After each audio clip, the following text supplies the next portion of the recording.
Good morning everyone, कैसे हो आप सभी लोग। आई होप आप सब बहुत अच्छे होंगे। आज मैंने नाश्ते में ये थोपा बनाया है। ये बेसन का होता है। जैसे आप कढ़ी के लिए बेसन घोलते हैं, ठीक वैसे ही बेसन को घोलना है और तड़का दे देना है। बस कढ़ी में दही, मठा, छाछ ये सारी चीज़ें पड़ती हैं।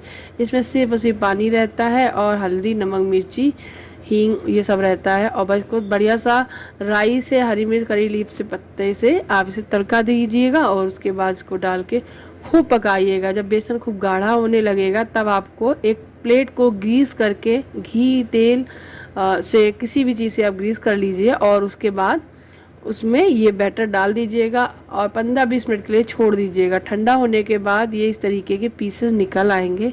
आज मैंने थोड़ा सा पतला पतला बनाया था। मैं सोच रही थी पतला वो होने का तो बहुत अच्छा लगेगा, लेकिन क्या हुआ कि पतले होने के कारण निकालने में बहुत दिक्कत हुई। निकल तो रहा था, देख सकते हो, लेकिन टूट रहे थे कुछ, तो वो थोड़ी सी समस्या हुई। बाकी का स्वाद में तो बहुत ज़्यादा अच्छे थे। और बहुत दिन बाद जब कोई चीज़ खाओ ना तो उसका स्वाद ही अलग होता है।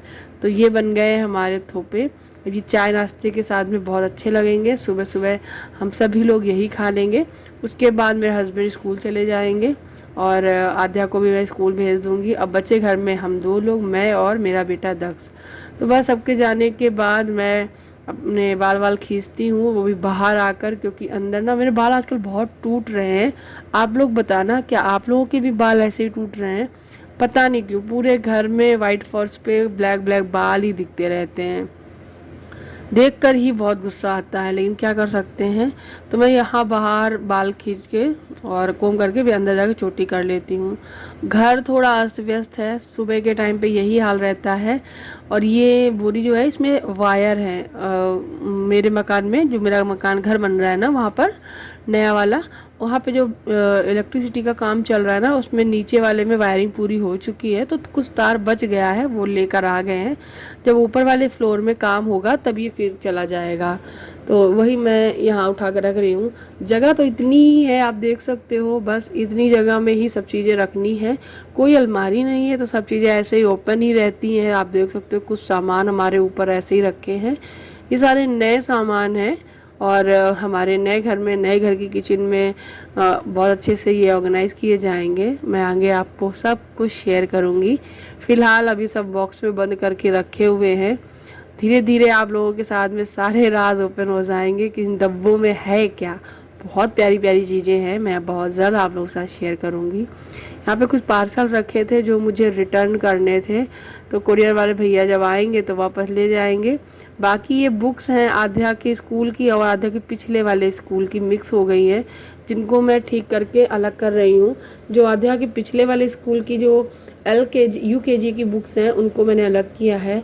उसमें जो इजी बुक्स है वो मैंने दक्ष के लिए निकाली हैं, ताकि वो थोड़ा बहुत देखे, समझे, पढ़े। चित्र देखकर वो पहचानने लगता है, बोलने लगता है, तो बहुत अच्छा लगता है। बच्चों को ऐसे ही सिखाया जाता है कि चलो ये क्या है बताओ, वो क्या है। और आध्या भी बहुत अच्छे से उसे रीड कराती है, कभी कभी बहुत अच्छे से कर लेता है। और अभी क्या है, मुझे अपने काम में लगना है, तो कुछ मिनट के लिए, यानी करीबन 25-20 मिनट के लिए मैंने उसे मोबाइल दिया है। उसके बाद उसको रिमोट वाली कार दे देती हूँ, थोड़ी देर उससे खेलता है।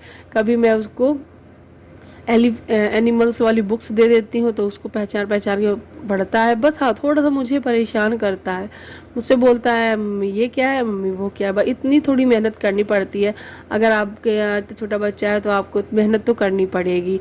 अगर मैं मेहनत ना करती, अगर उसे सिखाती नहीं, तो शायद वो अभी तक जो बोल पा रहा है वो बोल ही नहीं पाता। उसके साथ में बहुत स्ट्रगल करना पड़ता है बुलवाने के लिए। अगर वो कुछ चीज़ बोलने में हिचकिचा जाता है तो उसको डांटती भी हूँ ताकि वो अच्छे से बोले, और फिर वो बोलता भी है, तो ये इम्प्रूवमेंट हो गया है। हाँ, लेकिन मुझे ऐसा लगता है बहुत सारी चीज़ें ऐसी हैं जो कोई और नहीं समझ सकता है, मैं ही समझ सकती हूँ।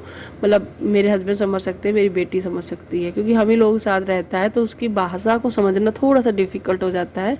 तो कोई और हो, अगर हम लोग ना हो, तो उसकी बात को नहीं समझ सकते हैं।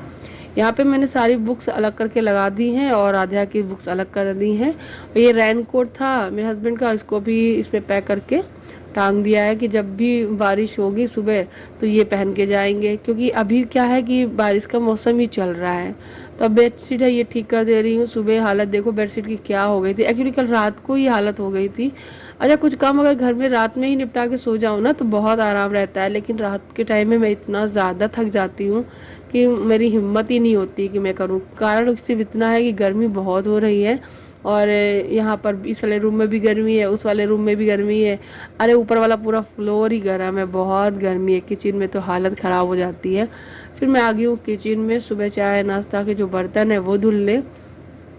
तो यहाँ पे सारे बर्तन मैं धुल ले रही हूँ। आज भिंडी बनाई थी इनके टिफ़िन के लिए, तो भिंडी लेके गए हुए हैं। तो यहाँ पे सारे बर्तन मैं मांज के धुल के रख दूँगी, तो बस किचन भी चमचमा जाएगा बढ़िया सा। और फिर हम लोग अपने लिए बनाएंगे, हम लोग मतलब मैं और मेरा बेटा दक्ष पराठे बनाएंगे। दो दो पराठे बना लेंगे, वो तो एक ही खाएगा, मैं 3 खा लेती हूँ। तो इस तरीके से हमारा जो खाना है, सुबह का नाश्ता है और उसके बाद फिर खाना ऐसे हो जाता है। और फिर बाकी का बचा हुआ जो समय होता है लंच करने के बाद, वो हम दोनों का बहुत अच्छा पल होता है। खूब खेलते हैं हम लोग आराम से, कैमरा ऑफ करके। मैं कैमरा नहीं चलाते, थोड़ी देर मोबाइल वगैरह देखती, यूट्यूब वगैरह देखती रहती हूँ, और कुछ नहीं। उसके बाद ये पराठे जब मैं बना रही थी तो दक्ष भी कह रहा था मुझे भी बनाना, तो लास्ट में छोटा सा मैंने छोड़ा था उसके लिए ताकि वो बनाए, और मैं आपको दिखाऊं उसने ये बनाया है। और कह रहा है मम्मी ये मेरा मास्क है, मैं मास्क लगा कर जाऊँगा। अच्छा, बच्चा जब ऐसी एक्टिविटीज़ करता है तो उसे भी करने दो, इन्वॉल्व करना चाहिए थोड़ा मोड़ा। इसलिए नहीं कि वो सीखता है, इसलिए कि उसको ये लगेगा कि हाँ मैं अकेला नहीं हूँ। अब आध्या स्कूल चली जाती है तो मुझे ये सब चीज़ें मैनेज करनी पड़ती है। अब मैं मिलूँगी आपको सीधे शाम को जब सब आ जाएंगे। हाय गाइस, तो अभी शाम का टाइम हो गया है और बच्चों का कुछ खाने का मन था, तो आलू रखा हुआ था उबला हुआ। अच्छा, आलू एक ही था, दो थे, दो में से एक आलू जो मैंने छीला तो वो ख़राब निकल गया, बाकी का एक बचा, तो उससे मैंने ये ब्रेड पकौड़े भरे हैं थोड़े थोड़े से ही। थोड़ा सा ये मसाला भी बचा हुआ है जो दूसरा वाला भर जाएगा। तो एक ब्रेड के मैंने 4 पीस किए, मैं आपको दिखाती हूँ। देखिए, एक ब्रेड के मैंने 4 पीस कर दिए हैं भर के, और ये बैटर घोल लिया है, इतना ही बचा है, तो एक ब्रेड और भर जाएगा। अब ये तेल रखा है, गर्म कर रही हूँ। यहाँ पे चाय भी बना रही हूँ थोड़ी सी, क्योंकि चाय के साथ में ये इसका मज़ा है। अब मैं इसको इसमें डिप करूँगी। गाढ़ा है बेसन थोड़ा सा, मैं इसमें डाल दूँगी। अब ये सीखेंगे, ऐसे ही मैं सारे डाल लेती हूँ।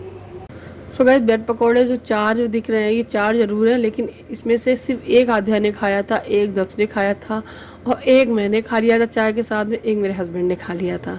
अब आप सोच रहे हो सिर्फ बच्चे के लिए बनाया था, लेकिन बच्चों ने सिर्फ एक खाया था।